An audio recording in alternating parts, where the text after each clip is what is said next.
ones that counted. They've Oh, already got yes, that's right. I'd forgotten that, Adam. You did tell me. Anyway, we're now live on YouTube. So on mute.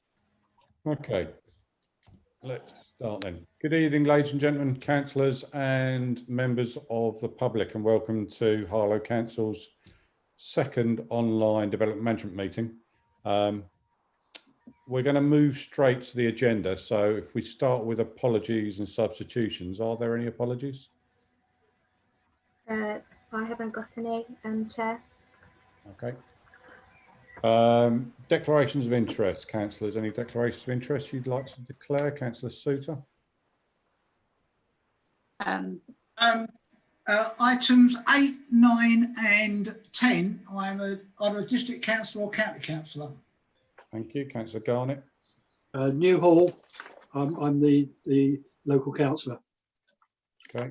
Councillor Livings, you're muted. I assume it's the same.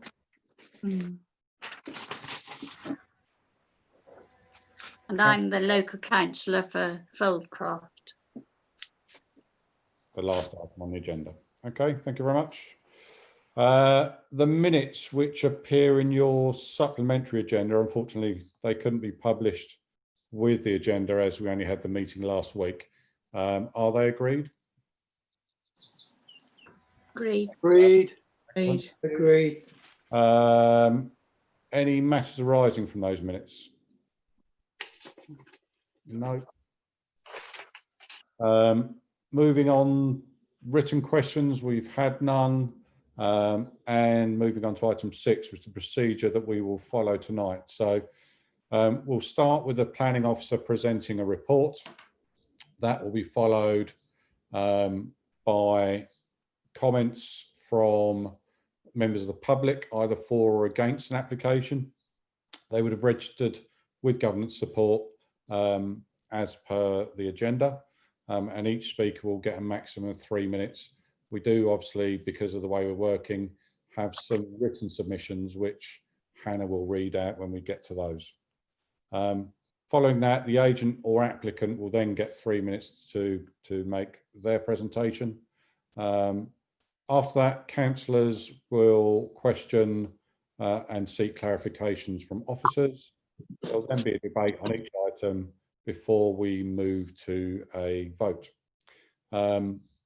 So I think we're ready to go. If we can move straight to item 7 then, which is Barnfield Way, Newhall.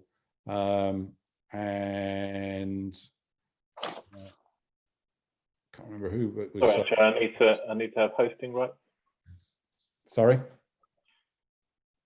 I just need to have hosting rights to share the screen. Sorry, Chair. Oh, okay.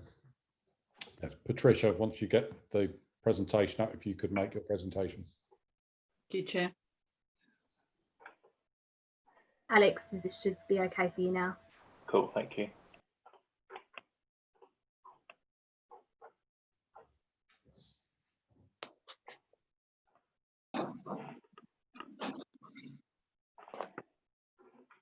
Thank you, Chair.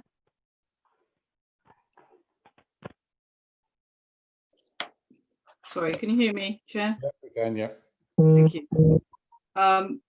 By way of starting, this is an application for the 117 residential units at the site known as CP2B, which is part of the Newhall Neighbourhood.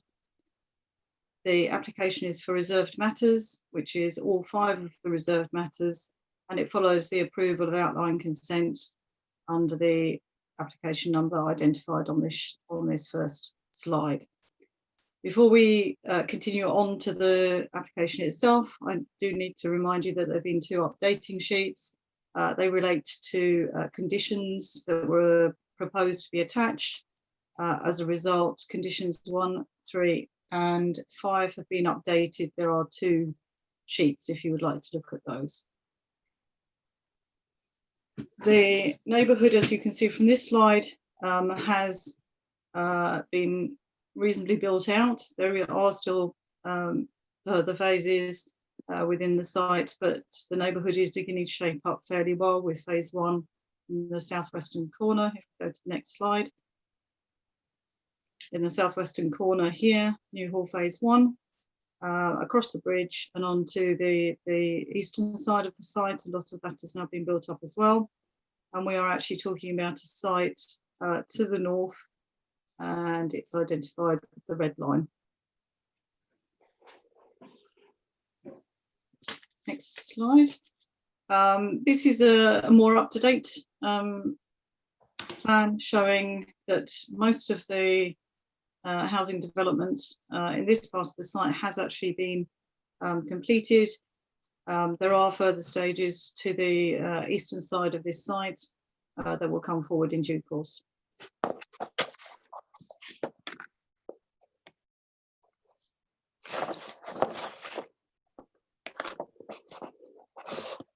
As you can see, part of the site already has a road through it because that road is associated with the development to the south.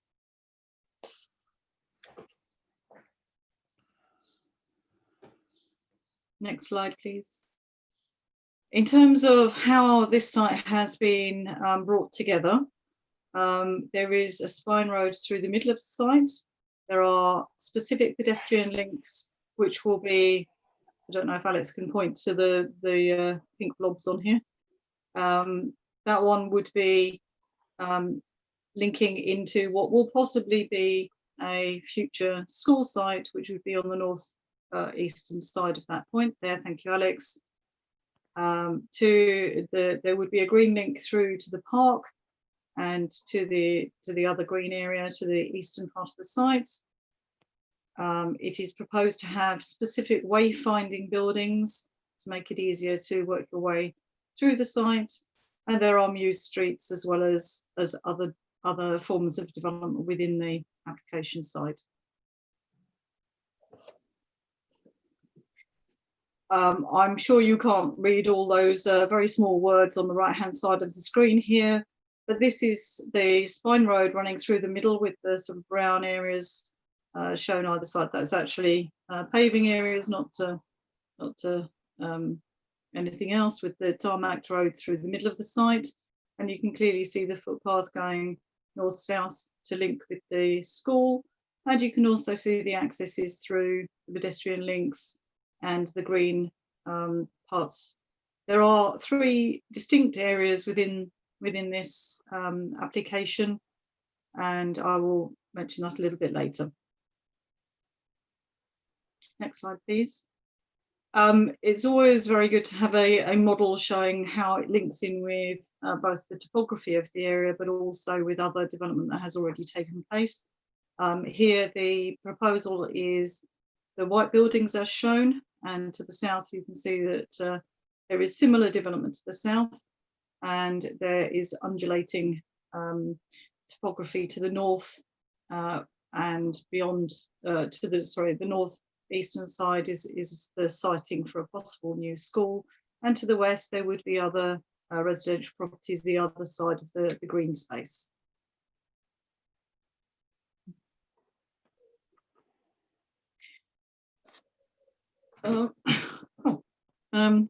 Sorry, I thought I'd redone this plan so it would make it easier to see. This is a plan showing the sizes of the buildings.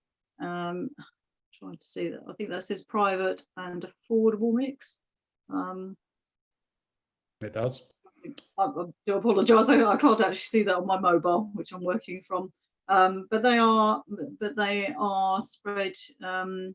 There's another plan later indicating the tenure mix. But this is showing that there are different sizes of each of the types of dwellings.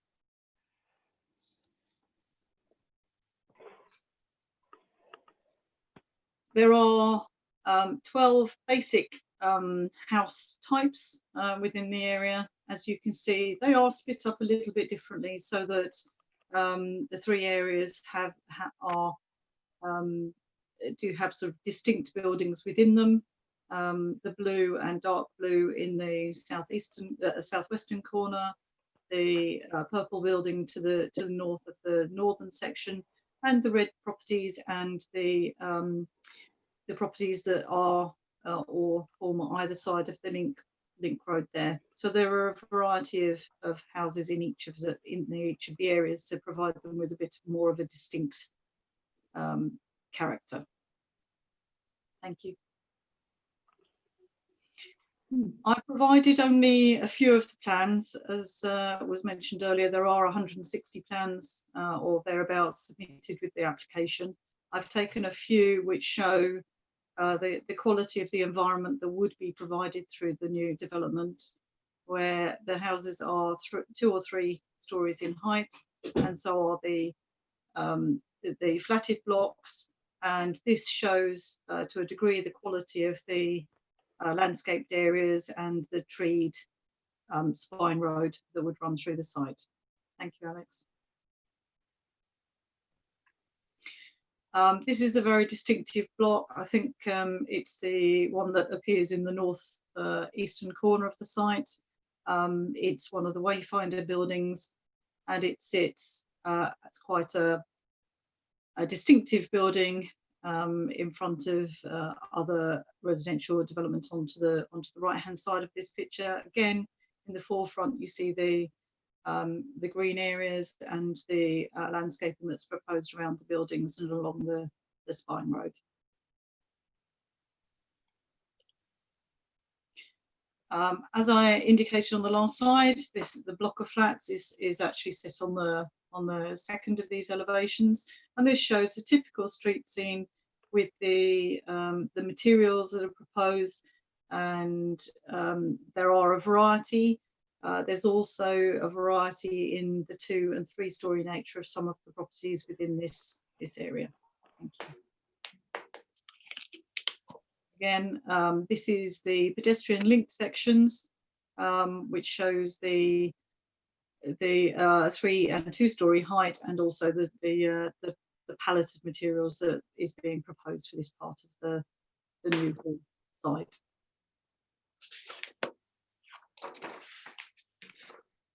This is a little bit more detail about exactly how the materials have been chosen and exactly where they would be.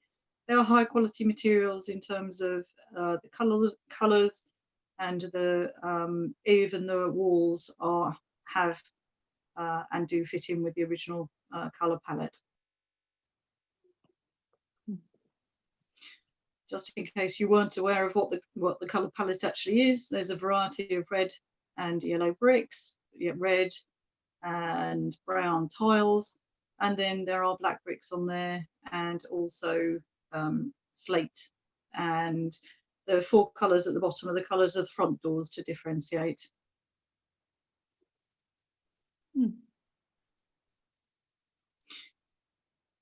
I did say I'd speak to you about the tenure plan. It isn't very easy to see, but this does show that most of the houses are market, and there are, I think I indicated 18 affordable homes. Those affordable homes are located either side of the pedestrian link. Perhaps Alex, you can point at that for me. Yes, and to the right hand side of that there's some flats over garages, and then in that corner there. Thank you very much.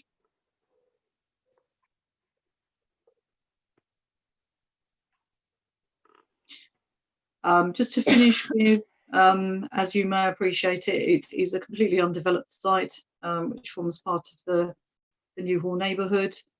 If we could go to the next slide, you can see that the housing on the southern side and the roadway is already in place, as I indicated earlier, with the site being on the left hand side of this slide. And just one last slide is looking across to that change in levels that you can see beyond the flatter part of the site. Thank you, Chair. Thank you. Okay, if I could call Liz Fitzgerald.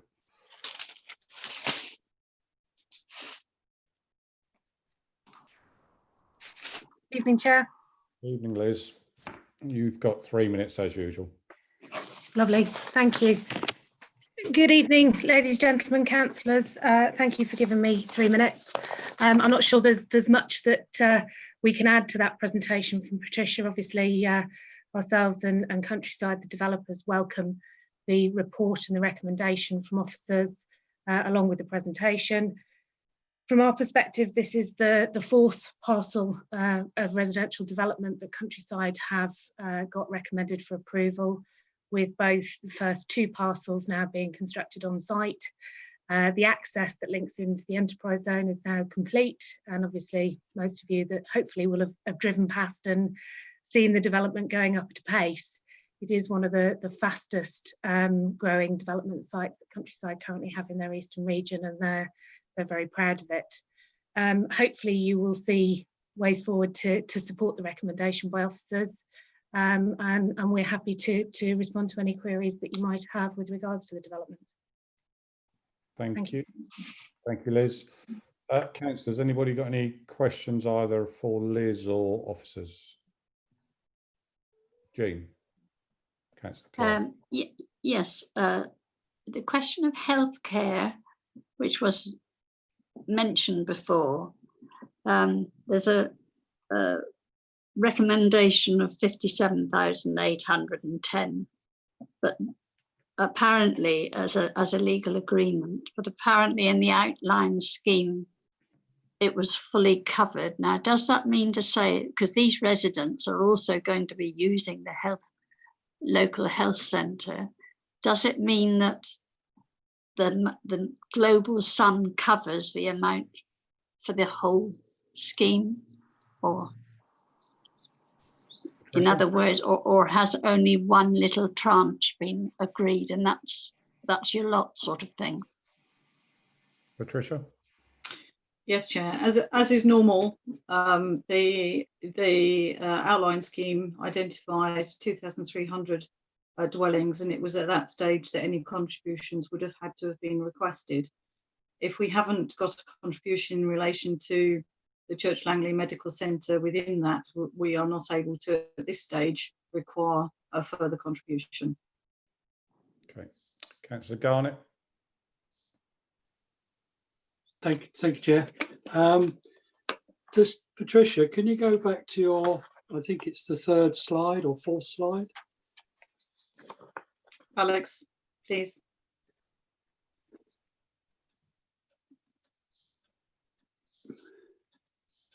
That one. Keep going. Keep going till you get to more. That one will do. That one, either of those 2 will do. Can you 2 things or 3 things really?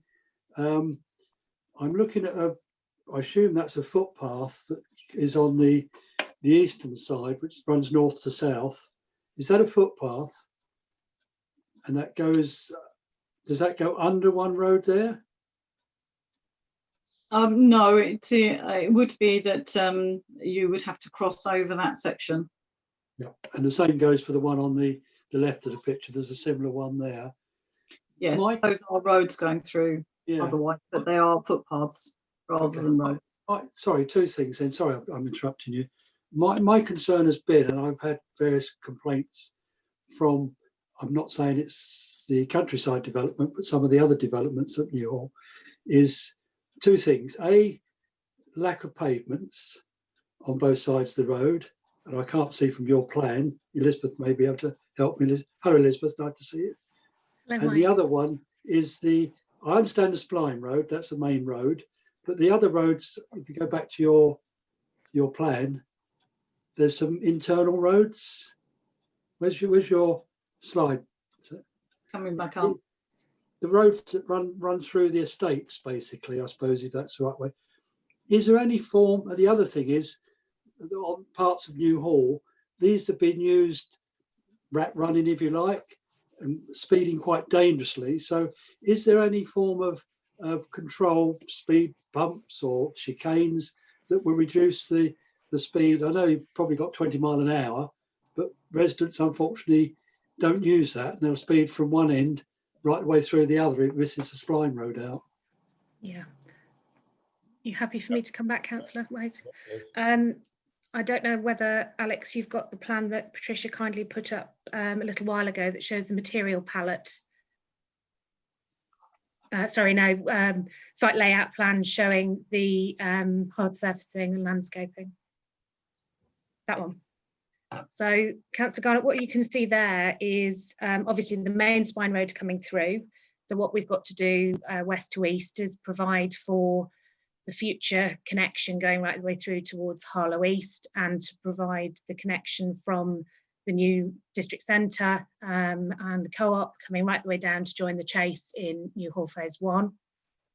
As part of the scheme, we've used what's known as the Van der Mortel blocks, so the brown blocks that you see in the Linden and Bellway developments.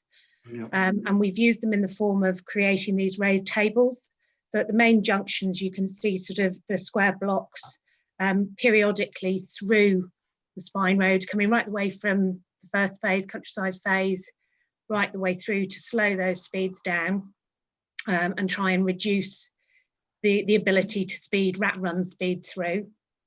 In addition, what we've been asked to do by the County Council is not to create a connection between Kennel Lane at the north, a vehicular connection, should I say, between Kennel Lane at the north and the main form of Newhall development. So actually just to create an emergency access point where Alex was just putting his cursor, and then concentrating on pedestrian movements. In addition to that, to try and create the difference in the home zone areas, so the sort of secondary and tertiary roads running through the development.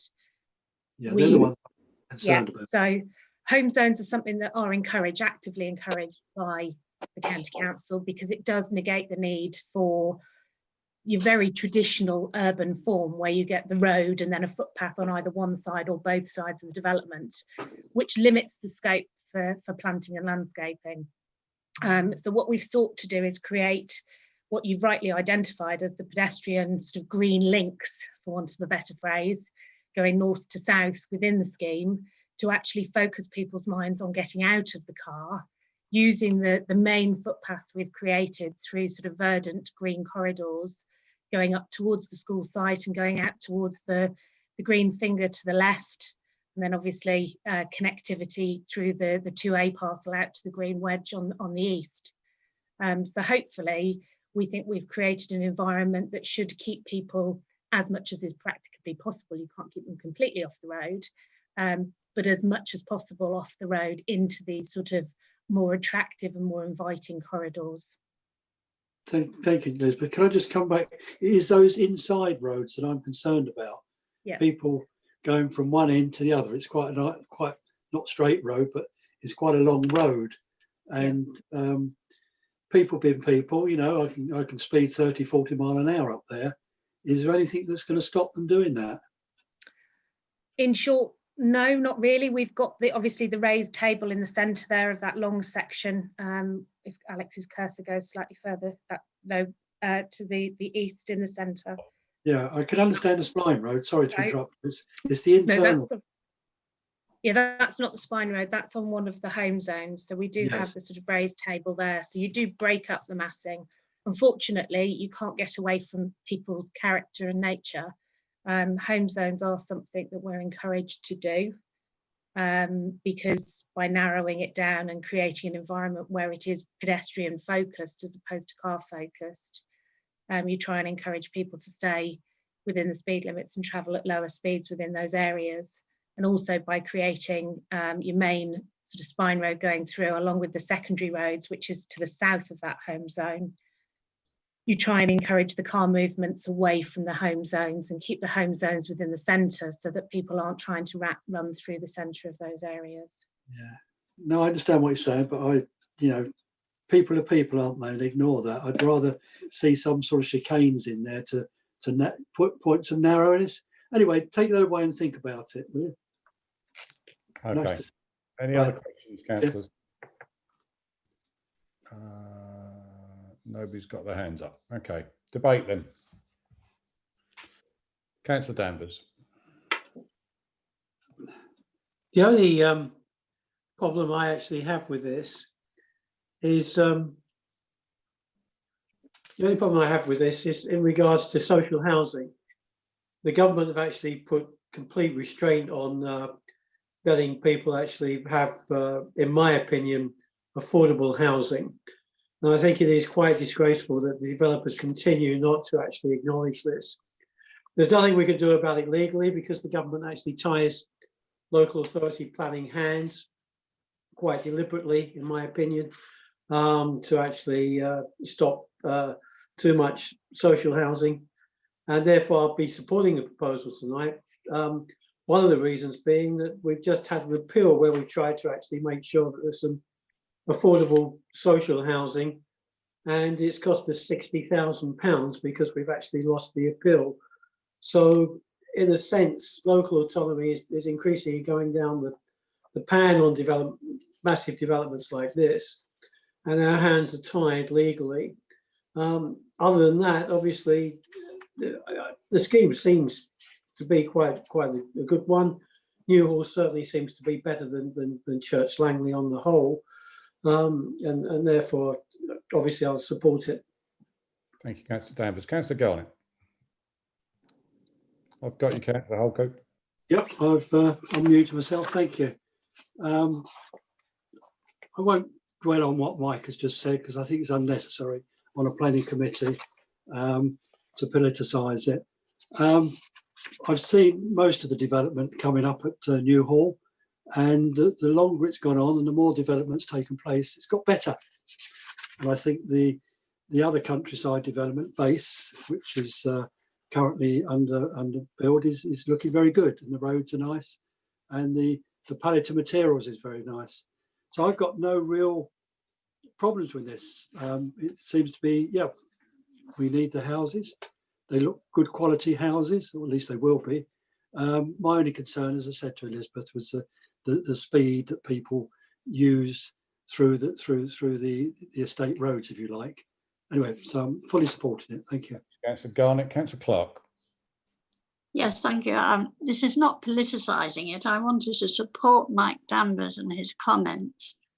It has been noticeable that ever since the whole question of the government laying down the provisos about being viable, offering the opportunity of opting out on being lacking viability, then ever since then, developers have in fact declared that their housing is no longer viable when they offer social housing. And I think we do have to take note of that. Nevertheless, we have got 15.4%. So I suppose we should count ourselves lucky from that point of view. It's better than last week. But the scheme overall, I'm fairly happy with. I note that the trees, I believe, are covered. They're completely compensated for, so that any losses are compensated for. But otherwise, apart from the social housing, I'm happy to endorse it. Thank you, Councillor Clark. Councillor Holcote. Thank you, Chair. I agree about the social housing, but having said that, with the plan we've got, the design plan we've got here, I think it's one of the best we've seen. I like the landscape and I like the different colours, and I like the pepper potting of the social aspect, affordable housing mixed in with the rest of the housing, so that you're not segregating a certain type of housing. And I think that's a good sign for the future, that is the way that the developers carry on with the designs they're making. So I am supporting the application tonight. I'm very pleased with the design, colours and the landscape. Thank you, Chair. Councillor Holcote. Councillor Livings. Thanks, Chair. I'm very happy with the application. As far as Newhall is concerned, each new development we've had there, to go up there and see something a little different, and the houses are being taken, you know, in these times when people are finding it difficult to be able to afford stuff, they're being taken. And yes, I shall be very happy to accept the application. Thank you, Chair. Livings. Councillor Hardware. Thank you, Chair. I know Countryside quite well, and they've done quite a few developments in and around Harlow, and it's always of good quality. I have to say, looking at this one, it's well thought out, well designed. So I will be supporting this. Just to correct Councillor Danvers and somebody else, it's not social housing, it's affordable housing. There is a difference. Thank you, Chair. I know. Yes, It's a great shame as well. it's a pity there's a difference. Okay, thank you, councillors. Right, if we could move to the vote, it's quite a complex vote. So if I just remind members what we're voting for. So in supplementary agenda 1 on page 5, you've got recommendations 1 and 3. In the main agenda paper on pages 11 and 12, you've got recommendations 2 and 4 and an informative. And in the second supplementary agenda on pages 2 to 9, you've got a list with recommendation 5. Could all those in favour of those recommendations please indicate by raising your hand on the virtual voting thing? On the voting, Yeah, I've got you, Councillor Clark. Okay, that is unanimously carried. Thank you very much, members. If we could move to agenda item 8, which is New Frontiers Leisure Club on Parrington Road, which appears on pages 17 to 27 of your agenda papers. Who's presenting this one? Was it Patricia again? I am, Chair. Sangeeta. Sorry, Sangeeta. Thank you, Chair. This is application reference, as you can see, HWFUL 19-00426. This is a leisure club at it's called New Frontiers, and it is on Parrington Road. Slide number 2 shows you the site in the red line. We can see access is provided from Parrington Road, and A1169 is to the north of the site. To the south of the site is a residential development, which is at Millwards. Can we get to the next slide? Slide, please, Alex. Thank you. This is the aerial view, again taken from the GIS. However, I have not included the layer which indicates that the site is within a green wedge. That was only because the site becomes very unclear to view, but the site is within a green wedge. The next slide, please. Thank you.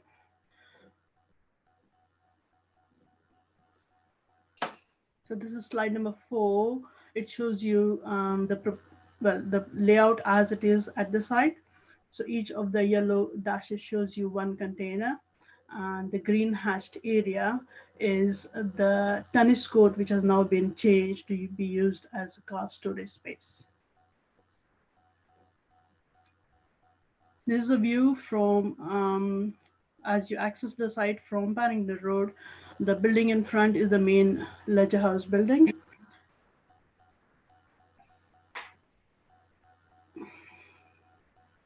Sorry, I'm just losing count of the sites.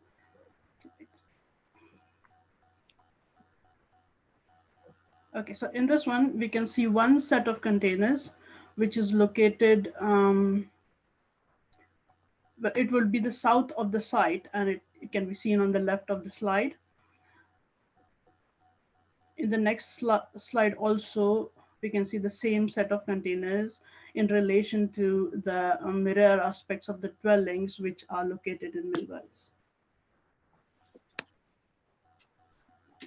Slide 8 and 9 show you a next set of containers, and we can see cars parked on the area which used to be a tennis court. Yes, thanks, Alex. So this is the second set of containers at the site.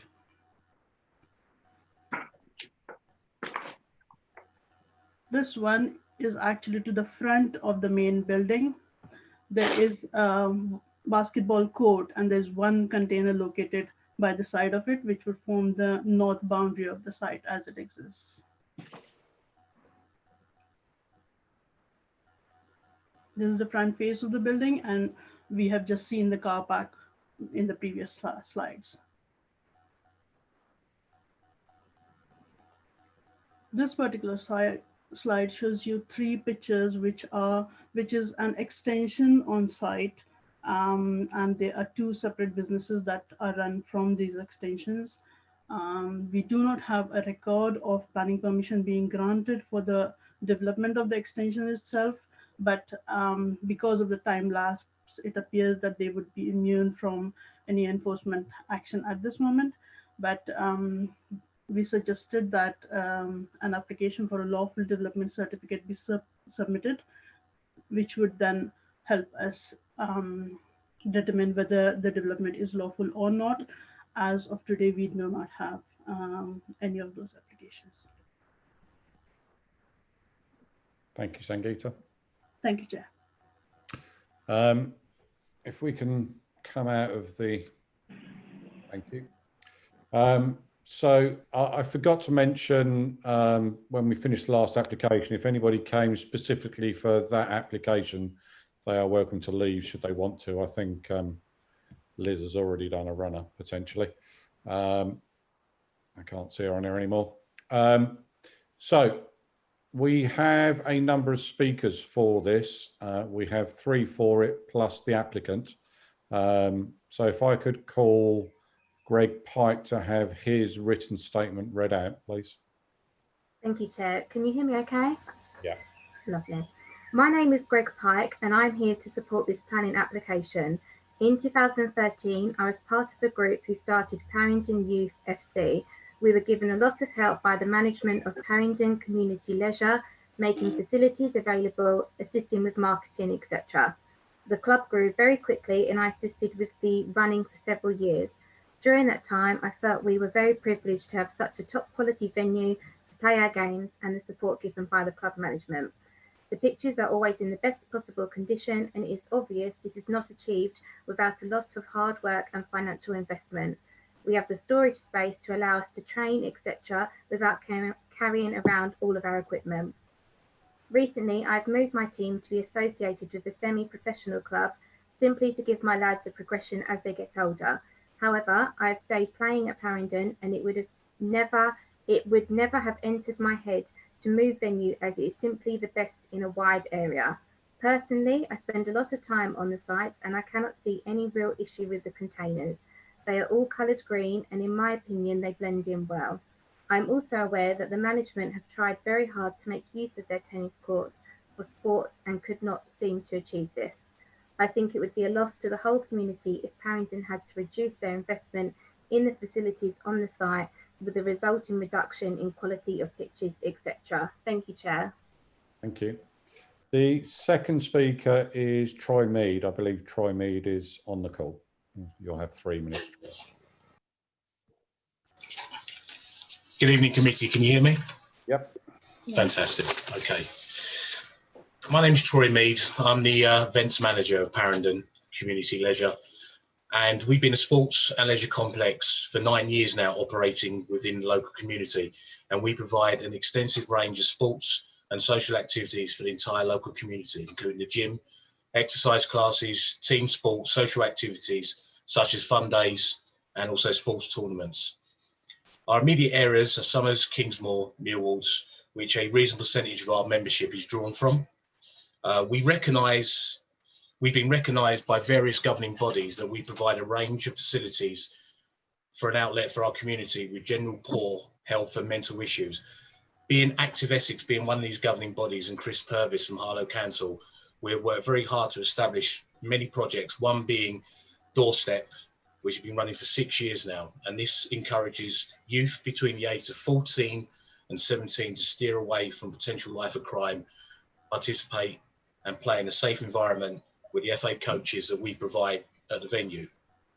Also, we've become widely recognised within the football facility that we supply some really outstanding pitches not only in Harlow, but also in the Essex area, and ages from 5 to 85 years old, and both sexes use Parringdon as their base.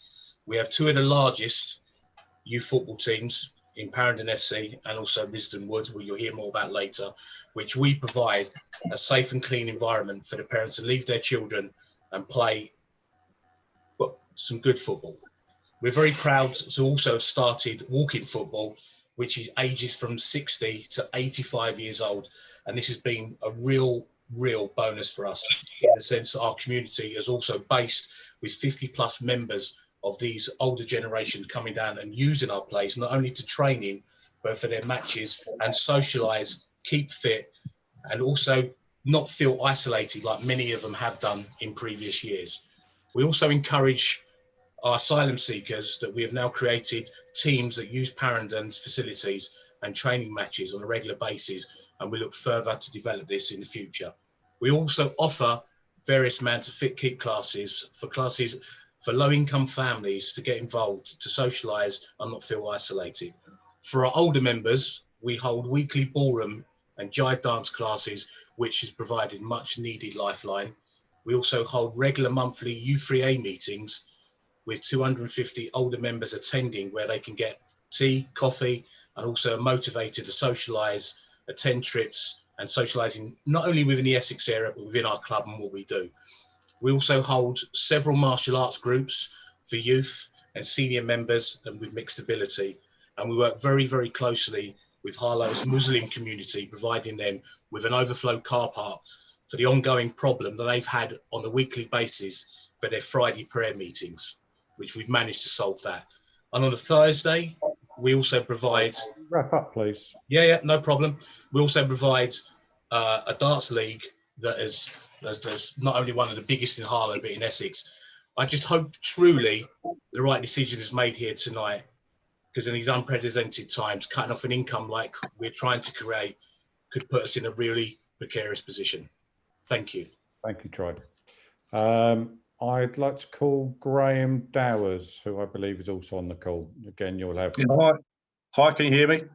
Yep. Okay, yeah, hi everyone. My name is Graham Dowers. I'm the chairman of Risdonwood Youth FC. We're a chartered standard football club and we're affiliated to the Essex FA. As a club, we have grown in stature and size over the last 12 years. And we started out as one team, and we've grown now to a club with over 15 teams, which among that also boasts a girls' team as well, which we're very proud of. We've not been able to develop as we would have liked without the partnerships we have formed. And for the last 8 years, we have been fortunate to have had the full support of Parendon Sports and Leisure. Around 4 years into our project, it was very clear that the facilities we were using at the time were deteriorating and that we would not be able to grow our club as we wished. We looked for alternative partners, and like I said before, we were fortunate to meet with Dave Hancock and Troy Mead of Parendon. The majority of our growth has coincided with us taking our teams across to Parendon. As the club has grown, so have our needs. If you consider we now have in excess of 200 registered players in the club, you can imagine the amount of equipment we need. Fortunately, solutions have always been found, and luckily we can store a lot of our equipment in the storage cabins at Parendon Sports Club. This is ideal for us and helps to keep match days and training running smoothly. Before we had this sort of storage, it was a much more difficult task, with equipment being spread out across different households and it not always being readily accessible. With us being able to get easy access to shared equipment, it's taken a lot of stress away from our volunteers and coaches, enabling us to press on and try to grow the club further. Should this sort of storage not be available, it would be definitely have a knock-on effect to our club, which would make coaching, running and developing teams more difficult.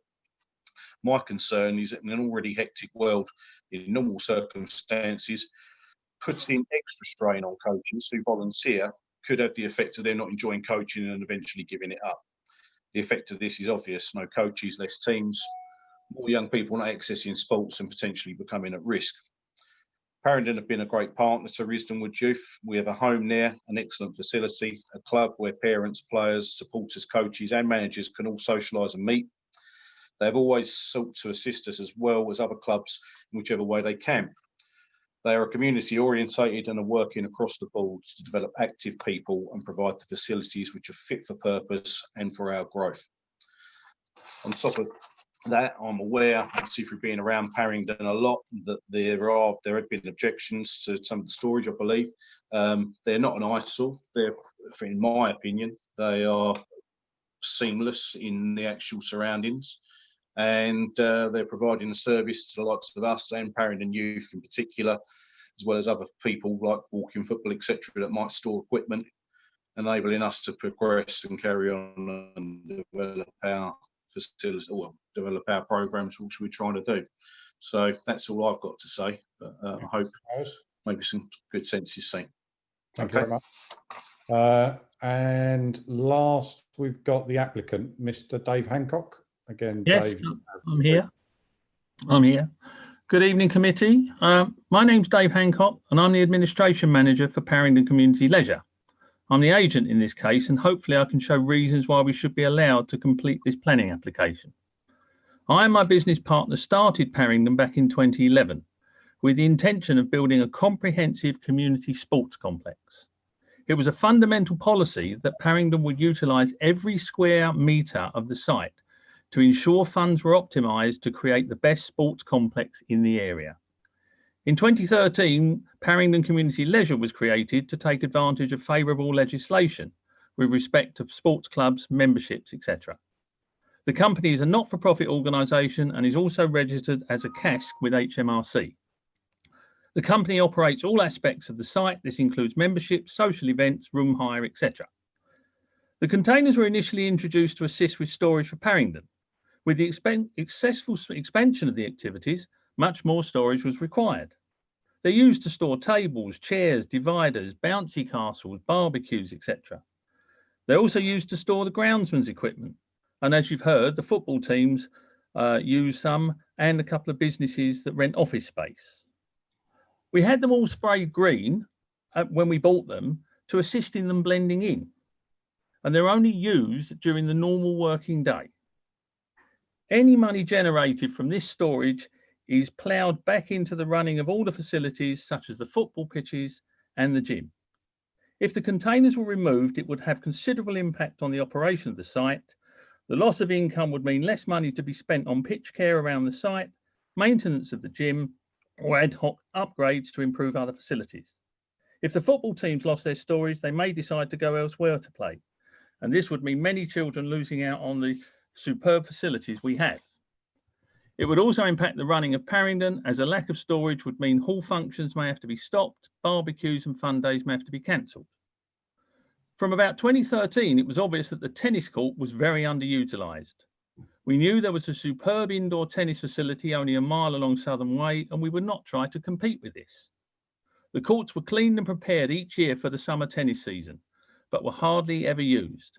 Other sports were tried, netball, football, but there was no real interest, especially with the better facilities available elsewhere on our own site. Finally, other ideas were sought, and a family-run local car dealer approached us for somewhere to store his cars. The current arrangement is that the car dealer stores cars between 15 and 20 at any one time.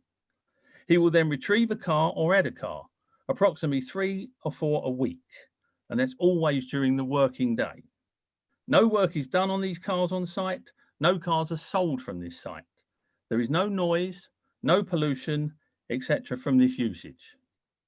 The loss of all this income would be very difficult to manage for us, and the net effect could be very bad for the whole site. Thank you for your attention. Thank you, Mr. Hancock. Okay, members, any questions of officers or Mr. Hancock?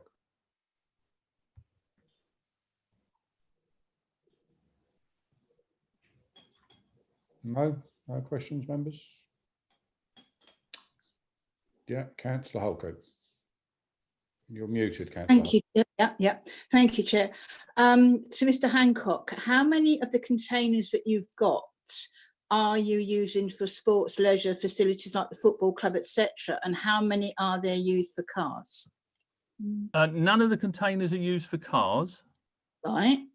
I forget the exact. I think it's 4 are used by the businesses on site who rent office space. So 7 of them are for sports facilities. Okay, thanks very much. So the cars are parked on the tennis courts? Yes, yes. And are there any grass areas that those cars have to drive on and off from those tennis courts? No, because there was already a pathway into the tennis courts and they just drive over that. So they don't drive on any grass. Okay, thank you, Chair. Councillor Garnett. Thank you, Chair. for the gentleman, how many of the containers do you own? All of them. Thank you. Councillor Hardware. Thank you, Chair. I've been up to that social club on several occasions and admire the popularity of the place. Now, just for some clarification from me, from the officer, this is an application for a change of use of the land? Change of use of part of the land, in that the tennis courts only, where the tennis courts are now being used as a space for car storage. And what's the other part of the application? The siting of those containers, the 11 containers that are sited on the site. So that's not a change of use of the land then? No, that does not involve the change. It's not a development, is it? So I'm just wondering what it is in legal terms. The siting of the container, do you mean? Yes. But they are stationary there, so it would be classed as development. So Although we acknowledge that they could be moved from the site, but at the moment they are stationary on site. They're not permanent. So yeah. the use of the tennis court is a change of use. There's no building involved. It's changing the use of the land from tennis court or leisure space to external storage for cars. The siting of the containers, because they're permanent in nature, is development under Section 55 of the Planning and Country Act. Section 55 of the Planning Act. It's not a change of use at this time, because you've heard the split there. 7, the applicant has said, are being used for the facility itself or for equipment of people using the facility, and 4 are being used for ancillary activities associated with other occupiers of the site. That is something that we're investigating outside of the context of this application, but the application is for the change of use of the tennis court and the siting of the containers, the 11 containers. Thank you, Chair. So can I have a follow-on, please, Chair? Councillor Hardware. So if it's a change of use or whatever it is, I'm mindful that if this gets refused now, all of a sudden a number of businesses and a number of sports clubs will be suddenly in trouble. So I'm wondering if it's possible to agree it for a very short period to allow them time, perhaps a year, to make other arrangements.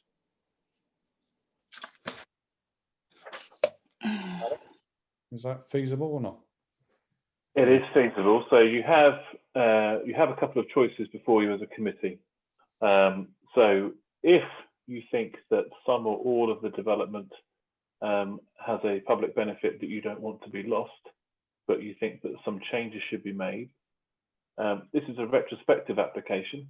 So the first choice before you is to defer this application to give us as officers a steer as to what you would like to see happening at the site, and we can then go away, discuss with the applicant and seek changes and investigate what can be done to keep the facilities that the sports clubs and others use, but to address some of the concerns raised.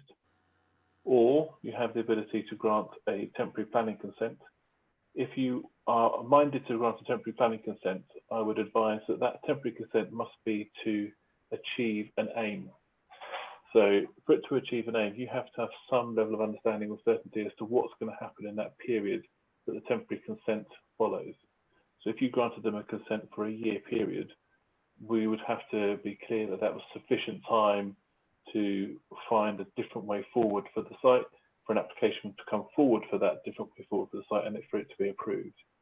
Given the situation that the facility is closed at this moment in time, we don't yet know what's going to happen when we come out of lockdown and COVID. It'd be very difficult for us to guess how long we might need to go through that process.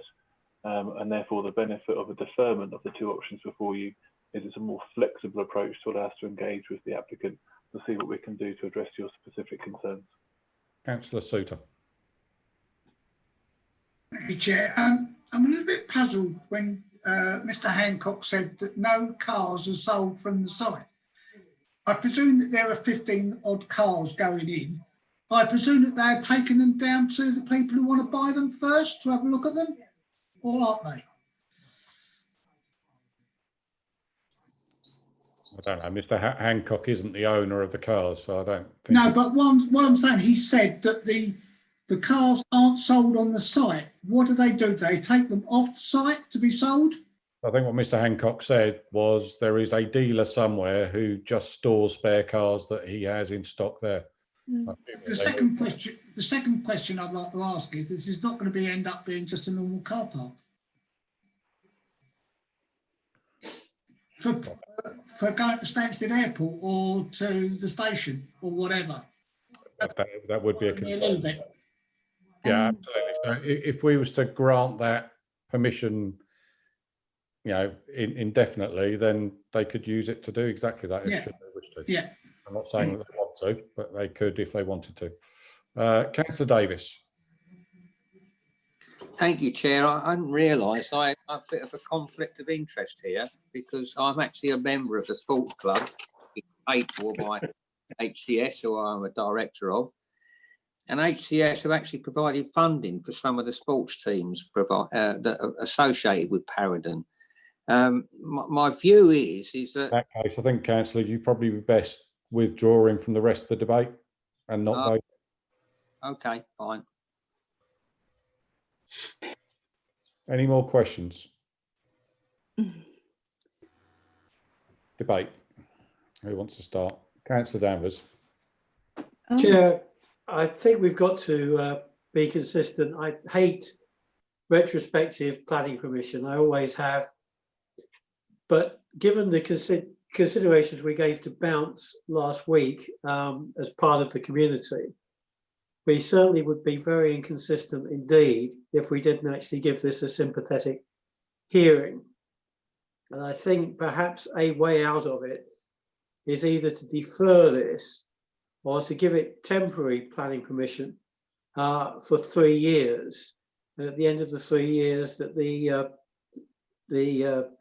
organisation can work towards that and get its finances and so on in order, that it actually is able to cope with that over the 3-year period, working towards actually restoring the land.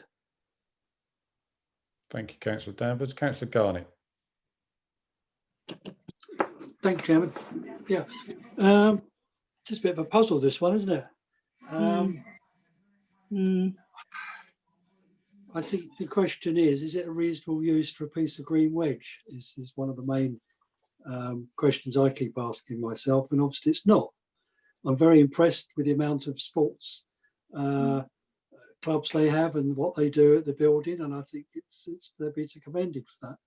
But that doesn't take away the fact that they are using a sports facility per se to run other businesses, if you like, or generate other income, and they are in breach of a number of our planning policies, notably L3, and I can't see the other one at the moment. L3 is the main one, but there's another one which I can't find at the moment now. I've got so much worked out here. And I just, 11 containers, that's a hell of a lot of containers to store a few articles of clothing, which I assume some of it is as their sports facilities. And he talks, there was the suggestion there they've got tables and chairs and barbecues. If it was 2 or 3, I think the committee might take us a different view, and they were stored sympathetically somewhere. As far as the car park, I think is concerned, I think that's a definite no-no. It is an extension to the owner of the car franchise, or whoever he is, and there's 15 to 20 cars parked there on a regular basis, and it's used as part of a business, but it's not associated with sports. So I can't agree. I don't see, 3 years is a silly time to do it. I did think twice when Councillor Hardware talked about a temporary permission, but it just drags it out, doesn't it? I think we need to make a decision one way or the other, and I'm not one also for deferring, as you know from last week. So for me, there's breaches of planning, and it's unreasonable use for Green Wedge. So I'm Okay. against it. Before we move on, so there's, and I will bring councillors in, all of you. Yeah, I've got all of you. I can see your hands up.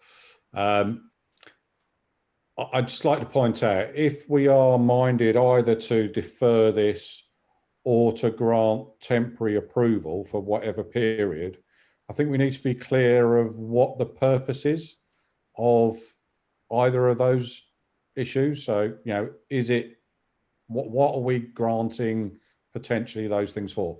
And obviously, without teaching you all to suck eggs, if you do want to go down one of those routes, I will need a proposal and a seconder for each of those, or for whichever one of those you decide to follow. Councillor Hardware. Thank you, Chair. As I raise this, I should put some more bones on it. I'm just thinking of it over the just now. In planning terms, of course, this is a retrospective application, which is pretty poor. It is not appropriate development in a green wedge. So in planning terms, it's not looking very good. But to my mind, we have to also consider that, you know, this is a community sports centre. We're dealing with Harlow sports clubs, Harlow businesses. So we should have some consideration for that in making our decision.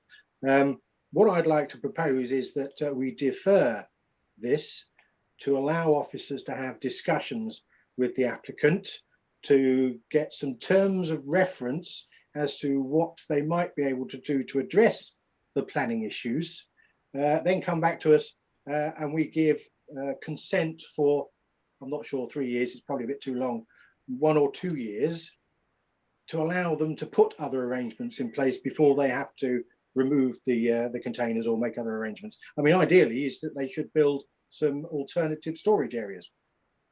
Anyway, that's my proposal. Okay. I second that, Chair. Okay, so at the moment that we have a recommendation for refusal, not for from officers. So what you're suggesting is that officers work around the storage issue, and I assume we're not agreeing the car parking issue at all. Am I correct? No. Councillor Clark, did you want to come in? Yes, this was the point I was going to make, Chair. I agree on the deferral for a limited period of time. I mean, personally, I would say we should not agree the purely business, the cars are the purely business function, but maybe discussions could take place over limited facilities for the ancillary, the work that is, and the storage of equipment that is ancillary to the club itself. And because obviously this is an excellent sporting facility, widely approved and acknowledged in the community. But I think the original recommendation for 3 years was too long, and also doesn't cover everything. Okay. We don't agree on the storage of cars. That's an entirely business proposition. Okay. Councillor Holcote. Thank you, Chair. Parendon is a very well respected and very worthwhile part of the community. And I think, as we referred back to Bounce last week, I think a deferral for a year would be the way forward. Councillor Holcote, if we defer, we can't set a time limit on the deferral. There'll be a deferral back to officers to work on solutions. And you know, clearly the applicant will need to submit applications. The deferral doesn't have a time limit, just to be clear. If we're deferring, we're deferring. We're not deferring for a set period of time. Okay, so with the... We can either agree with a set period of time for action to happen, or we can defer. Does that make sense? Because I'm confusing people in the room. I was going to say that we talk to Parendon and try and find a way forward on both counts of this, the cars and the container sites. Yeah. I think we've got to give them time to be able to do that, as we did with Bounce last week. Okay. So look, I think it seems we've got a motion to defer, which has been seconded. I think we need clarity on the two parts of the business plan and what we're asking officers to go and look at. So I think there's been a proposal that we ask officers to go and look at the entirety of the car parking stroke the containers.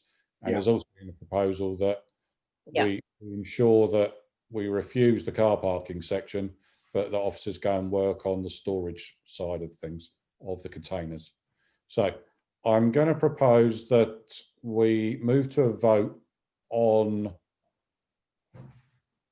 firstly, whether and I think, can we actually just move to a vote on the deferral first? Do we agree to defer, and then we'll define what we're looking for afterwards?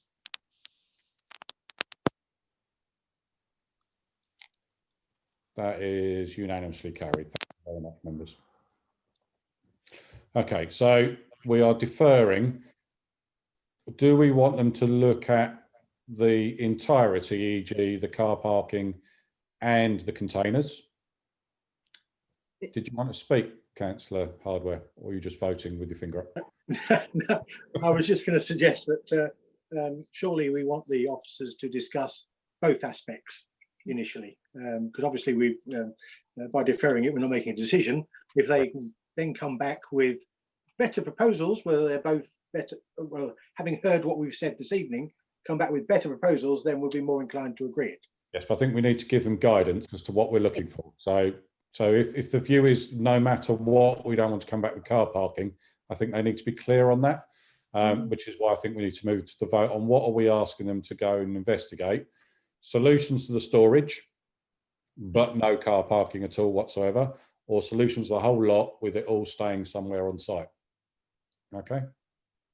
Car parking is just a step too far, Chair.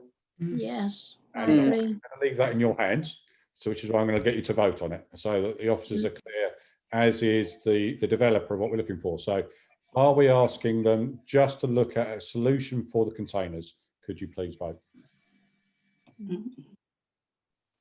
Oh, God. Get rid of the car parking. 1, 2, 3. Are we? Councillor Clark, I think you're voting for that, aren't you? Right. You were the one that suggested it, so I assume you are. Is that correct? Yes? Could you indicate, Councillor Clark? Are you voting for the car parking not to be on site? Not to be considered. Not to be on site. Excellent. Thank you. Yeah. In that case, that is 6. Those that want the whole thing considered, so a solution with the car parking, please vote.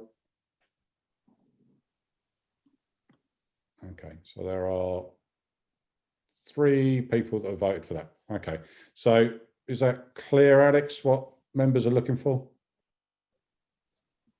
Yes, thank you, Chair. So during the period of deferment, we will engage with the applicant, look at solutions for the storage of the equipment to carry on the support of the teams and the functions at the site that you've heard on.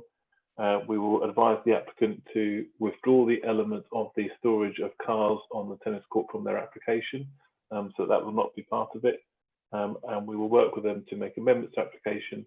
If those amendments are significant, we will go through a round of public consultation. If they're not, then we will progress working those up and bring that back to the committee as soon as we're able to do so. Thank you, Alex. Ladies and gentlemen, anybody that came just for that item, you're welcome to leave should you wish to. You're also welcome to stay for the next 2 applications. But thank you for coming. Okay, members, if we could move to the next item on the agenda, which is agenda item 9.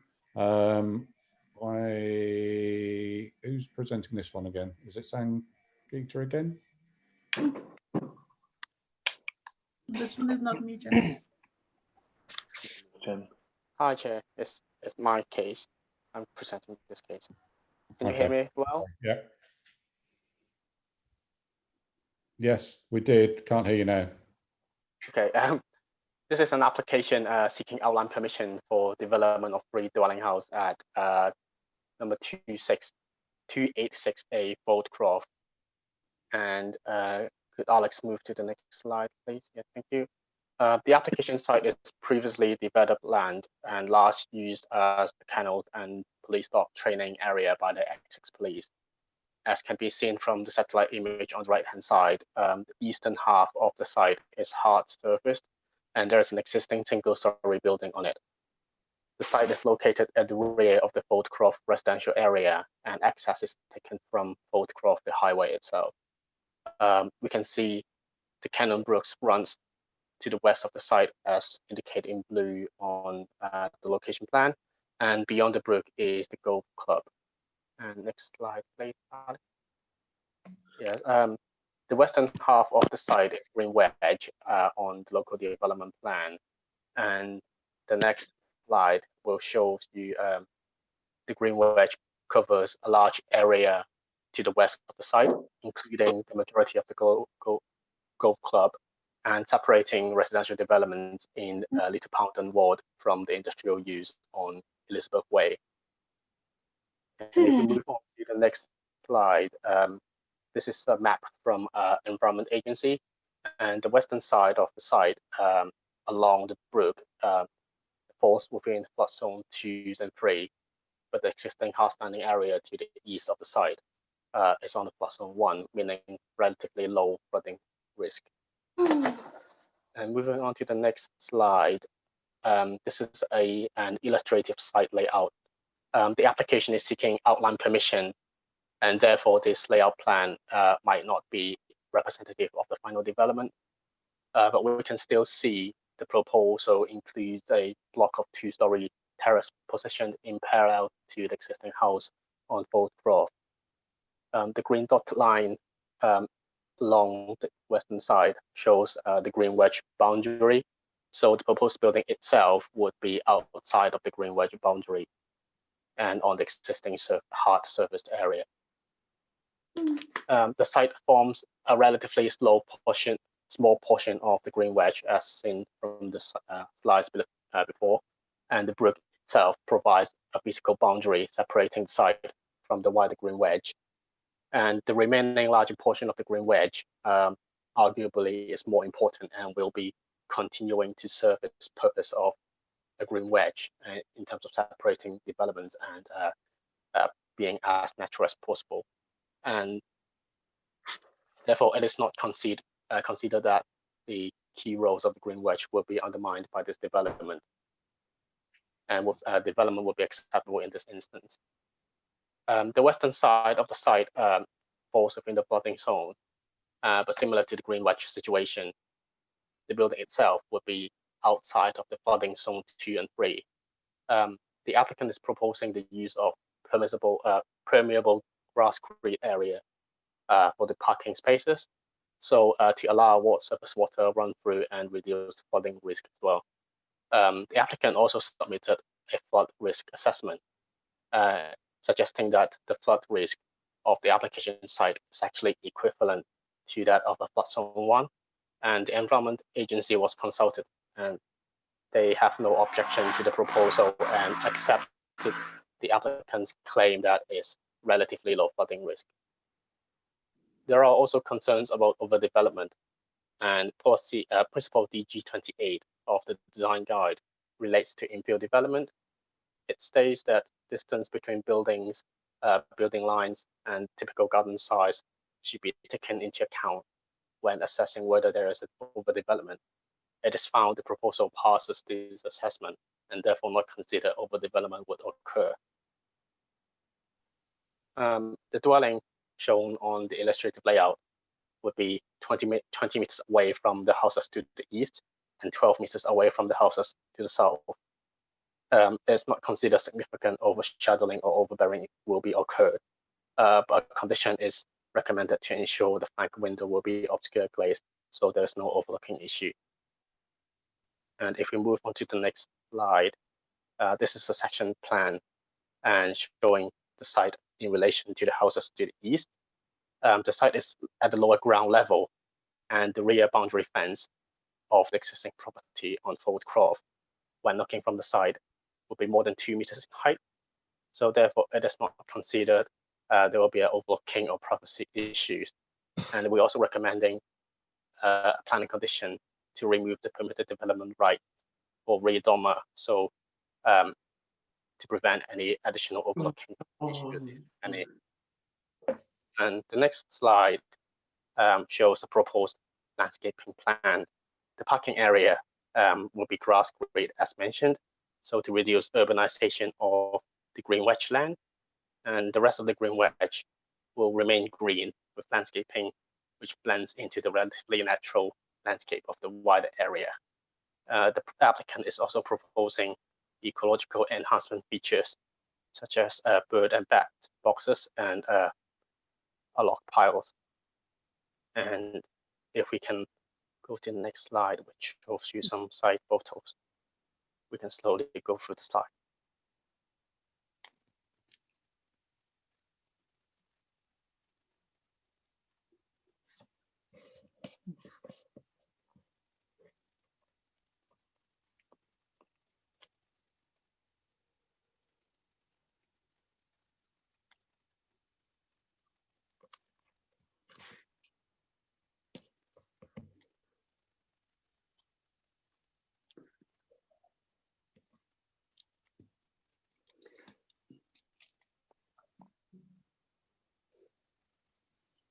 Lovely, thank you. Okay, councillors, any questions on this one?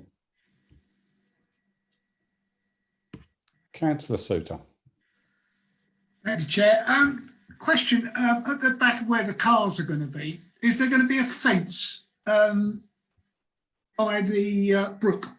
Because I play golf down there and I know full well that there'd be some balls going into that housing area. Is there a fence on the boundary? Nicholas?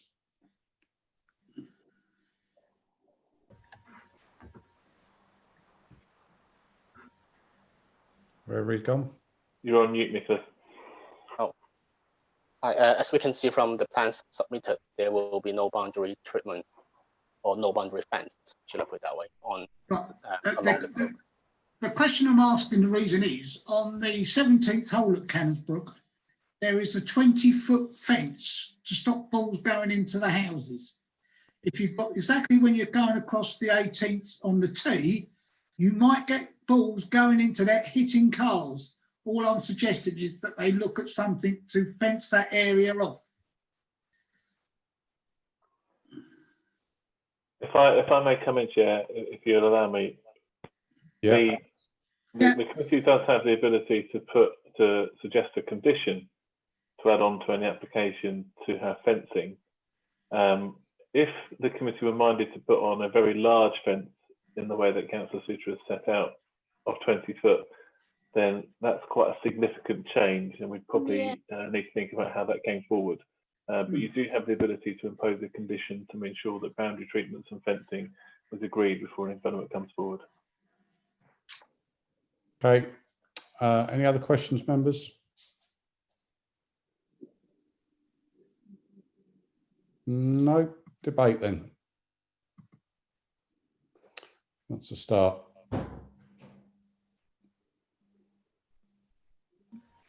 Councillor Davis. You're muted, Councillor Davis. Okay, thank you. I used to live opposite the entrance to this proposed development, and it's a very narrow entrance, and it's down a hill. My concerns is that they've said they're going to do the waste up the top of the hill near that other house. Forgot what it's called. Are people going to actually wheel bins up a hill to leave them outside for collection? I'm not sure about that. And in regard to the location of it, the green wedge, it looks like they're going to be parking on the green wedge. I mean, should that be allowed? And in regard to Councillor Souter's saying about putting up a fence, I mean, that's also on green wedge. So I've got my concerns there. Thank you. Councillor Souter. Thank you, Chair. in the report it says the entrance is very narrow. Yeah. They're probably for construction vehicles. I think there may well be. So a number of the complaints in the report are aimed at the construction. However, it's not really a planning consideration. Somehow they're going to have to manage to get the construction materials down there. I think it will be a challenge for them. Bearing in mind, Foldcroft itself, parking is less than easy on an average day. And once you've got cars parked everywhere, I don't see how they're going to get luggage down there. But that's not a planning consideration. But I agree, it's a massive concern. Anything else, members? Councillor Garnett. Thank you, Chairman.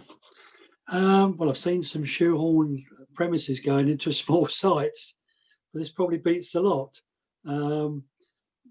My concern is we don't know what how many bedrooms each house is going to have, so how small they're going to be. But it looks like, you know, there's not a lot of space to do it. But having said all that, there's nothing I can see to refuse it on. You start off with overdevelopment, but the gardens are big enough and the space around is okay. It's just, you know, comments. It's too much on too little site, and to wheel the bins all the way uphill. Good luck to them. Thank you.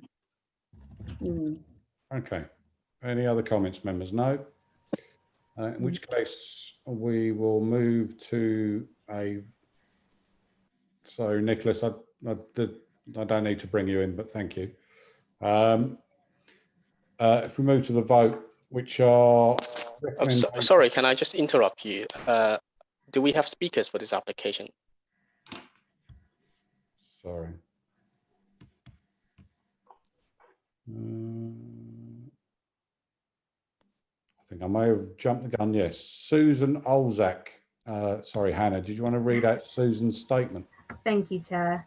I'll just get that up on my screen. Susan has objected. So myself and my husband strongly oppose the above planning application because of the following reasons. Looking at the revised plans, hardly anything has changed, so it would seem obvious that most people's concerns would stay the same.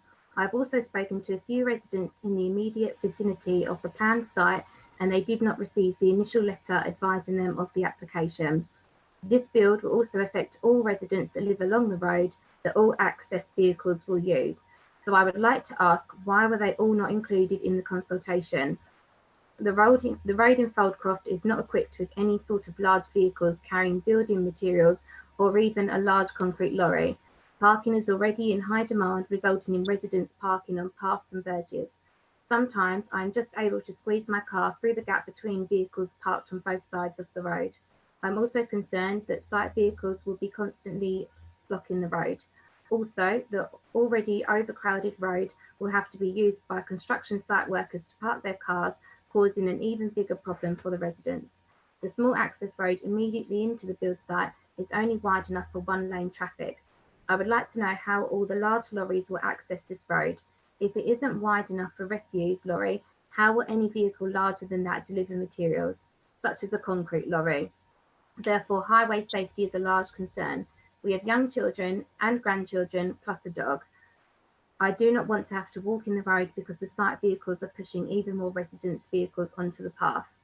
The noise pollution during site clearance / piling and building is a concern, as the site is so close to existing houses. The site backs onto our gardens, and the build will also block our current view of the trees and the golf course to the rear. The site will also affect the wildlife and result in trees being felled. I would like someone to visit the site with me and show me how they plan to gain access and also minimise disruption to residents. Bring an articulated lorry with you and you can show me how it will gain access to the site. The paths will be smashed to bits and in constant state of repair caused by the lorries driving onto the pavements. Thank you, Chair. Thank you. Apologies, Emma Walker, the agent, if you'd like to make your presentation, you'll have 3 minutes, Emma. Thank you. Good evening, Chair. Can you hear me okay? We can, yeah. Thank you. My name is Emma Walker from Phase 2 Planning and Development, and I'm representing Detail Group, who are the applicant for this planning application. So we're seeking the redevelopment of this site, which is located off Foldcroft. It was used by Essex Police for kennels and police dog training area and became surplus to requirements. The application is in outline and seeks to establish the principle of the 3 dwellings on the site. So the details such as number of bedrooms, etc., would be determined and agreed with officers at the reserve matters stage. The illustrative plan submitted with the planning application demonstrates that 3 modest dwellings can be comfortably accommodated on the site, respecting the existing urban grain of the residential development in Foldcroft, whilst also enhancing the amenity value of the site. Although part of the site falls within the wider Green Reg designation, the redevelopment proposals offer opportunities for enhancement. There will be no built development within the part of the site that falls within the wider Green Reg designation, and a landscape area is proposed, which will be carefully designed to enhance the appearance of the site and to provide ecological enhancements. A landscaping plan has been submitted with the application, with some suggested species for tree planting and the use of good quality materials for hard surfacing to soften the appearance of the development and enhance its visual appearance. Detailed hydraulic modelling, we've been able to demonstrate to the satisfaction of the Environment Agency that the site will not be at risk from flooding from the Cannons Brook. The illustrative layout shows how the dwellings can be sensitively accommodated to minimise impact on neighbour amenity.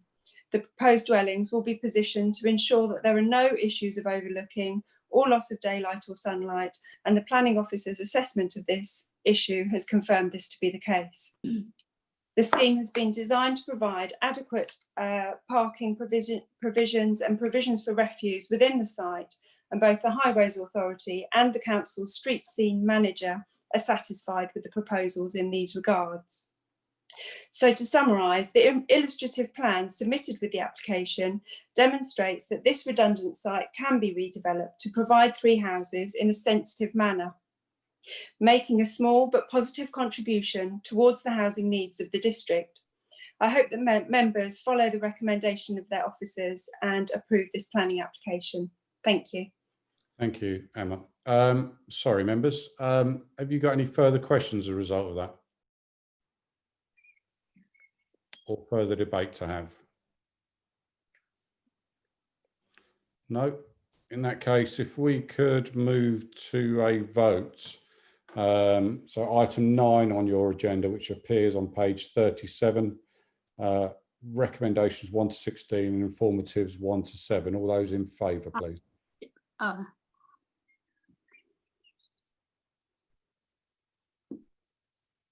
Okay, and any against?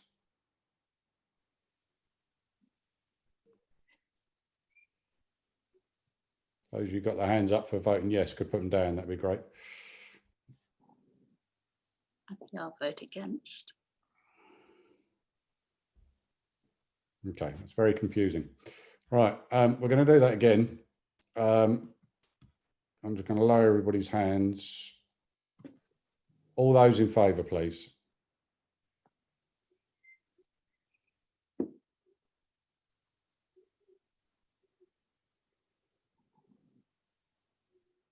Okay, that is 6-4. And all those against, if you could indicate now, please. That is 3 against. That is therefore carried 6-3. Anybody that came for that application, you're welcome to leave should you wish to. And we'll move to item 10, which is Burnett Park, which appears further on in your agenda. Who's doing this one? Is this Nicholas again? It's me, Chair. Thank you. Oh, okay, Sanjita, where you go. Thank you. This is a household application for 16 Burnett Park. The proposal is for a 2-story front and rear extension. Slide number 2, please, Alex. Thank you. This slide shows you the location plan. The main considerations in this application are the impact on the street scene and any amenities of neighbors. So in this site, we can see the houses along the street on Burnett Park are detached dwellings, and there is some denser development towards the northwest of the site. The next slide gives you an aerial view and shows you that there's a lot of screening around the site, both towards the northwest and towards the northeast as well.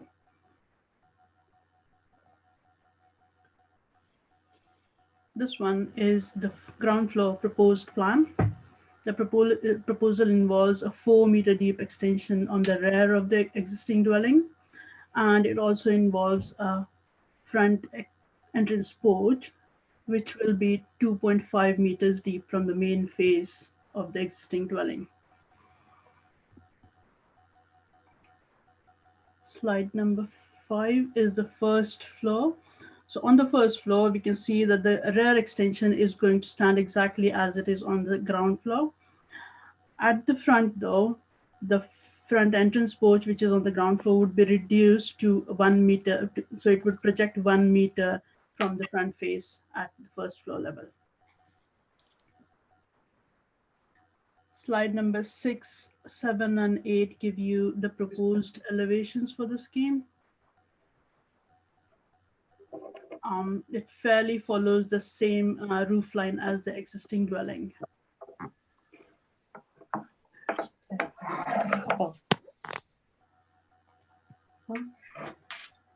This is the existing front view of the dwelling. You can see the front porch and the elevation as it exists. The next slide also is, so that is a close-up view of the entrance as it exists. The proposal is to extend the projection of this existing porch towards the street on the ground floor level, and on the first floor level, it would infill the gap that you can see on the picture up there. The street scene here at Burnett Park is very varying. Like most of the dwellings have very varying front elevation features. So the street scene does not have a consistent view of the dwellings. This is the rear view of the existing dwelling. The extension which is proposed would project from this side 4 meters towards the rear garden. Thank you, Alex. That also gives you another view of the rear elevation and the side. Same in this side. This slide, we can see the separation distance, which is between the existing.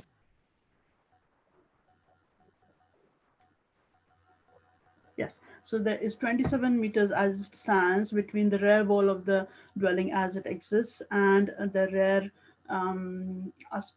wall of the dwelling, which is 173 the Maples.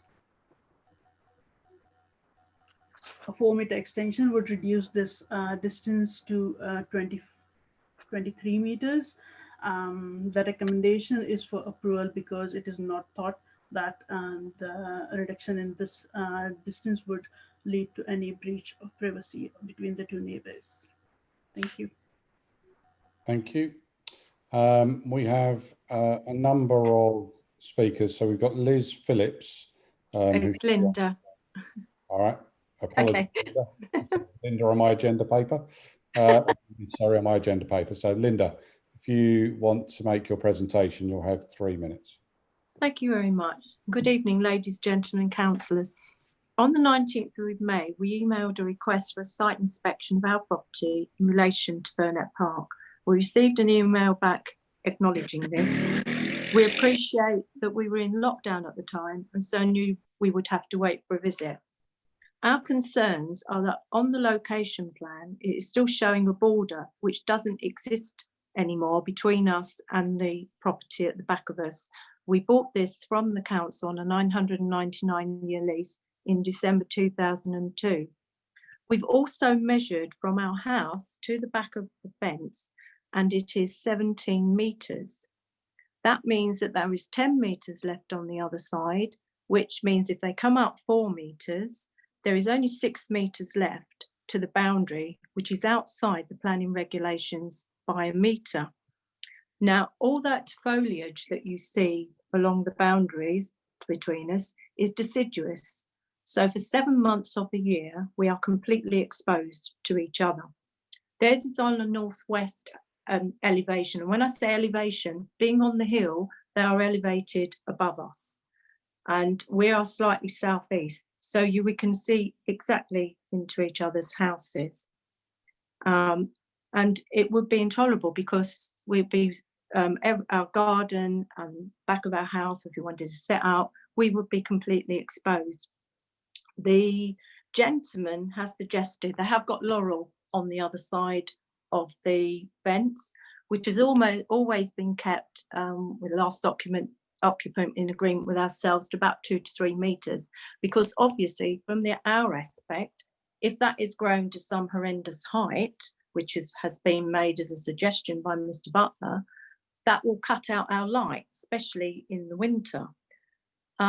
So as we can't see that all the meters and things seem to be correct, we would like to request a visit. We have already requested a visit, and as the people in 16 Burnett Park have had a site visit, we would ask you to delay making a decision until somebody can come and see it from our perspective, because that hasn't been the case. Mrs. Phillips, you done? Yes, thank you very much. Thank you very much. Okay, we have another speaker against who submitted a written statement, which is Phil Snowden. And Hannah, could you read that out? Thank you, Chair. I am writing to you regarding the planning application for a proposed 2-storey front and rear extension at number 16 Burnett Park. I was originally sent a letter inviting me to comment on this planning application in March. I live in the Maples, in a property diagonally adjacent to the proposed development. Unfortunately, I missed the deadline to comment by 1 day, but my objections to the development are equally as valid now as they were then. Since some of the trees have been removed between the properties, the occupants of 16 Burnett Park can see right into our garden, my daughter's bedroom, as well as my partner's and my bedroom. If I walk out into my garden, especially at night, I can see what they are watching on television upstairs. This is only going to get worse with the property extended. Although there are 5 nearer properties to ours, this is the only one that overlooks us. A planning officer is welcome to come round and check this out. Though the surrounding vegetation is at its thickest at this time of year, it is still intrusive. I'm sure the occupants of 16 Burnett Park have as much interest at what goes on in my property as we have with theirs, but the loss of privacy will become greater. The other objection is down to noise. During the last 6 months, the whole neighbourhood has been subjected to a fair bit of noise from that property, mainly in the form of their dog, which is kicked out at all times of the day and left to constantly bark loudly for hours at a time. From a purely selfish point of view, this extension will bring that noise closer to my property, and based on the last 6 months, I can't imagine that any care or consideration will be given to the neighbours regarding construction noise either. As for the front extension, that obviously doesn't affect my property insofar as being overlooked. It would just be the construction noise I would object to. Thank you, Chair. Thank you, Hannah. So we have one further speaker, which is the applicant, which is Georgina Butler. Georgina, you'll have 3 minutes if you'd like to unmute yourself. There you go. Good evening, everybody. My name's Georgina, and this is my husband, Darren. We've applied for permission to extend our home to the rear to create a more usable space for our large family. We have 4 children. The current layout of the house, although on a large plot, does not suit a busy family. As I mentioned, our home is on a large plot, which is surrounded on 3 sides by laurel borders. There are also many, many mature trees to the rear and side of us.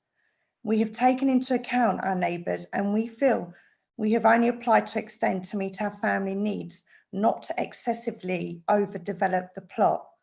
We are not able to see into our neighbours' gardens. And in fact, the neighbour to the rear of the property has some very tall mature trees in their garden, blocking all view to their property. It is not our intention to prevent any of our neighbours from enjoying their homes, but it is our wish to be able to create a home that is more usable for us and our children. And I would just like to say again that we're not able to see into our neighbours' gardens, and we do in fact have some pictures that show what we can see from our end. And we've supplied them to Sangeeta, so we cannot see into the neighbours' gardens either from our garden or from upstairs and or through their windows. We certainly cannot see into anybody's bedrooms at all. Thank you, Mrs. Butler. Is that it? Have you finished? Yes, thank you. Thank you very much. Okay, members, any questions of officers?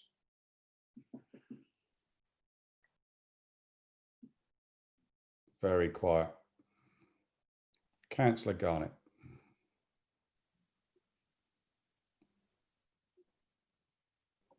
You're muted, Councillor Garnett. That's it. Well, that's too big. Just Sangeeta, why you haven't put working hours in there, especially in the middle of a residential area? Sorry, Councillor. This is a householder application, and well, rather than a condition, if we do ever get a complaint that it is causing nuisance to the neighbours, then we will be able to look at it from our environmental health team's help. It could be sorted that way rather than a condition. Can I come back on that, No. Chair? We've been through this discussion almost on a weekly basis. Yes. And we've always said that working hours tells the builder the hours he's allowed to work. Yeah. Otherwise, you do it the other way, it's going to be delays for 1, 2, 3 days before anything happens. And I think we've always agreed that working hours should be included where it's necessary. And I think this is in the middle of a if the application is agreed, it's in the middle of a residential area. We need some control over the working hours. Absolutely. Alex, did you want to come in? If I may, Chair. I fully respect the view of the committee, and I understand where you're coming from. Our role as officers of the council is to give you the best professional advice we can. Our advice is that there are different ways in which you can solve the problem you're seeking to address. Therefore, we will continue to put forward the recommendations that we are, but it continues to be in your gift to disagree with us and to add conditions where you feel they're necessary. Thank you, Chair. Thank you. Debate, members. We want to start on debate. I think we're done with questions. Councillor Souter. You're still muted. There you go. Thank you, Chair. I've got a bit of a problem with Burnett Park because they are on big plots of land and we're getting so many planning applications for extensions, even one where they put 2 more houses on the piece of land. I just can't, I can understand what these people want. They want a slightly bigger house and I've got to go with it, unfortunately. Okay, Councillor Clark. Well, I have very similar concerns, Chair. A whole series of proposals have been put forward in Burnett Park to extend and variations on the theme, but it's all packing it in. And it is a spacious development, and they do alter the whole character and appearance of especially the original concept of Burnett Park. And I am really quite concerned about this. This is a major development. I am sympathetic to the owners who want to have just to help their family, but nevertheless, it is out of keeping with the character and appearance of the area. Okay, Councillor Clark. Councillor Livings. You're muted, Councillor Livings.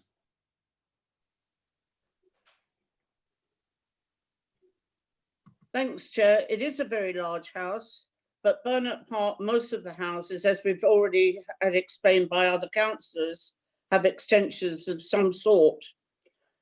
And looking at in that from perspective, I can't really see any reason why we should refuse the application. Yes, the houses have all been changed over a course of time, but that is time going on, I think. So, yeah, I can't see any reason why we'd have to refuse this application. Thank you, Councillor Livings. Councillor Garnett. Thank you, Chair. I agree. There doesn't seem any reason to refuse it. I'm a bit concerned about the measurements as to the neighbour saying it's 10 metres less. I don't know where that error comes from, whether it's a different place they're measuring from. So my thoughts are I'd like to propose the working hours go into the conditions. Is that seconded? Seconded. Okay, Councillor Holcote. Thank you, Chair. I agree that Burnett Park is a big area. There's a lot of big houses there. There's different designs, and this is a growing family, which a lot of families are nowadays. And I don't think that we would be able to turn this application down, so I will be supporting it. I can understand other council views on this, but that area is growing as families are growing. Thank you, Chair. Thank you, Councillor Holcote. Are we done? I think we are, in which case I think we'll start moving to the vote. So first of all, we've got a proposal for an extra condition around working hours, which has been seconded. Could all those in favour of that please indicate?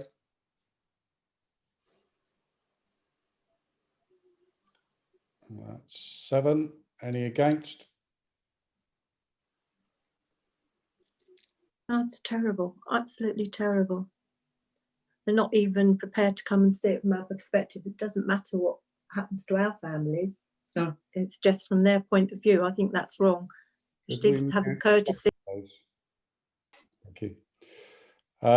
Okay, so that condition has been carried. So if we can move to the substantive vote, which includes the extra condition. Yeah, is it possible to have a slight deferral? To enable what?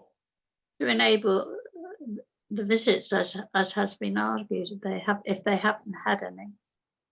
Well, you can move it. Well, I'll move it, Chair. Has it been seconded?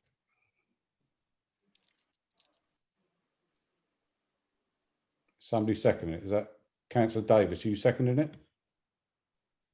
You want to unmute yourself because I don't know what you're trying to say. Yes, I second it. Thank you. So you're muting a deferral to enable a visit. Can I just ask, Alex, has a visit occurred? And if not, why not? So as you've heard from the lady who spoke to you earlier, she requested a visit from the case officer, which wasn't able to take place. I think the timing of that around lockdown is partly the reason. I think if I can offer some advice, you would need to be clear as to what the purpose of the deferment would be and how that might change the considerations you've come to so far this evening. One of the points which has been raised by one council is about measurements.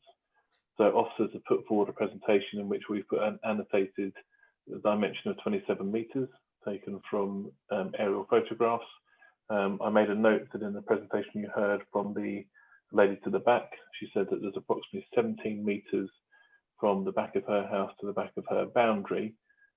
She then assumed it to be 10 metres from the boundary to the back of the application site, and that 10 metres would be reduced by 4 metres by this extension to 6 metres. So the measurements that you've heard from officers and from the presentation that you've heard from the neighbouring residents seem to be fairly consistent about the separation distance between the two properties, and that may give you some comfort to come to a decision this evening. Thank you, Chair. Yeah, I mean, I think if we was to defer it, I think we need to be clear what the purpose. So I get a site visit would be nice, clearly, and in normal circumstances, we would do a site visit. But I don't think the distances are going to change. And there is a substantial distance with or without the extension above what is required legally for us to be able to refuse it. So I'm not sure what the purpose of deferring it is. However, it has been recommended for deferral, so it has been proposed for deferral. So I will take a vote on deferral. But before I do that, could I ask Jean what we're looking for deferral? Well, there are the questions of the dimensions, of course, but also to look at it from the perspective of the house in relationship to issues that have been made about overlooking and all the rest of it. Okay. There are a series of arguments. Okay. So it's basically seeing it from the perspective of the neighbour. Okay. All those in favour of deferral as outlined by Councillor Clark, please vote. Okay, and all those against deferral, please. I've got 2 for deferral. Okay, so that isn't deferred.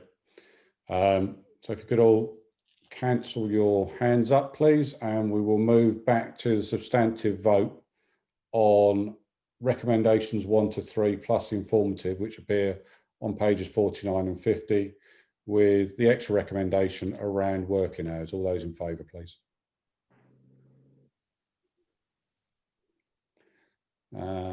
And thank you. That's 8, and all those against. 1. Okay, that is carried, and we will move on.